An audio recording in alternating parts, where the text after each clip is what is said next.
Okay, so today we're gonna make a veggie cobbler, and I'll be honest, this is an involved recipe. It's like a 4-step process.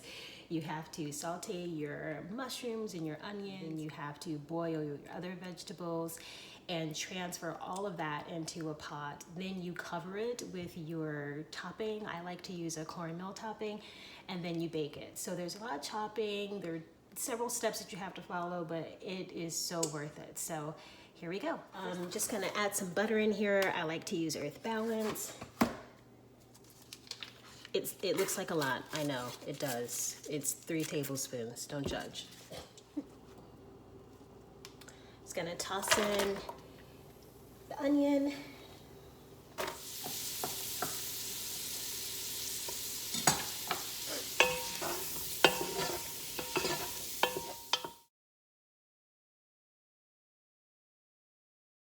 Okay, I'm gonna pour in my vegetable broth.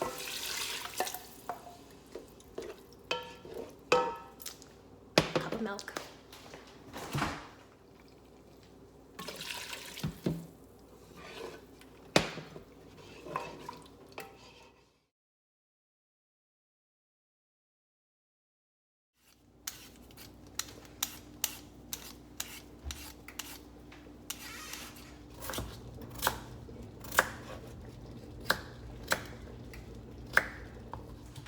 Okay, and so now it's time for my least favorite part, cutting up the butternut squash. But you only need a 1/2 cup.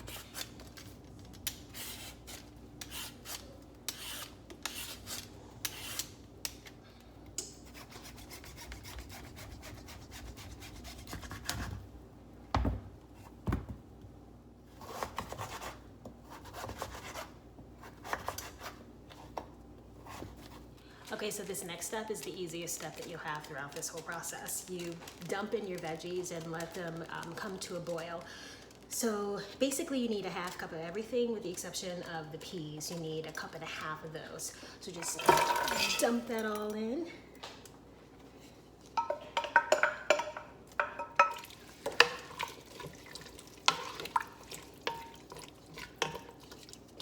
It's so pretty, so colorful.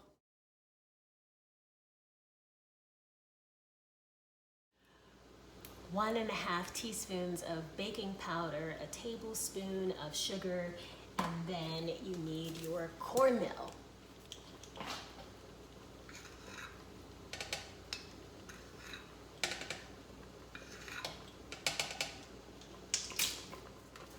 You need 3/4 cups.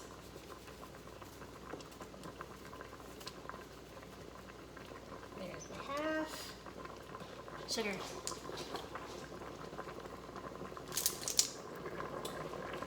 And then a 1/2 teaspoon of salt. Whisk this together and then get ready to put in your wet ingredients. I added 1/2 cup of milk and an egg, or egg substitute in my case. Forgot to mention, you also need 1/2 tablespoon of oil.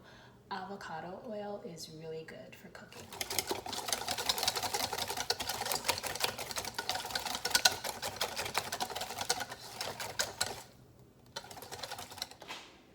And so by the time you get your cornmeal topping finished, your vegetables should be softened enough to strain and then combine with your mushroom and onion bechamel mix that you made earlier. So let's get these out of this hot water. All right, let's pour in our mushroom onion mix.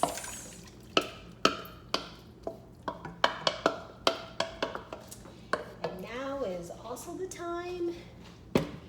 If you don't think you have enough salt and pepper in there, or, you know, celery seed or thyme, and the nose knows, then now it's time to add it, right? You don't want to have to season your food after it's already been cooked.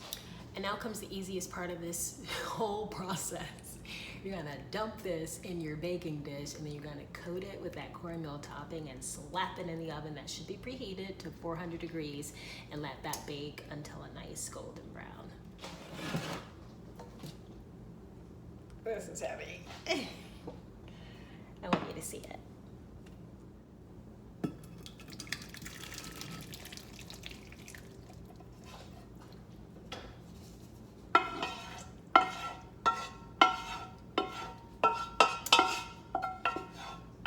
you get that nice and even in your baking dish, give this another stir because it has likely settled as you were busy. And you just pour this over.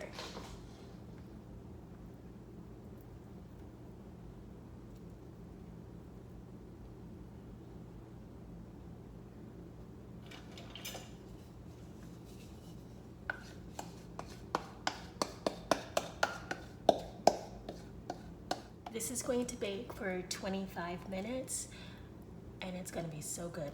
This is a labor of love. If you make this dish, you make sure the person knows it took time. And not just the herb, but like literal time.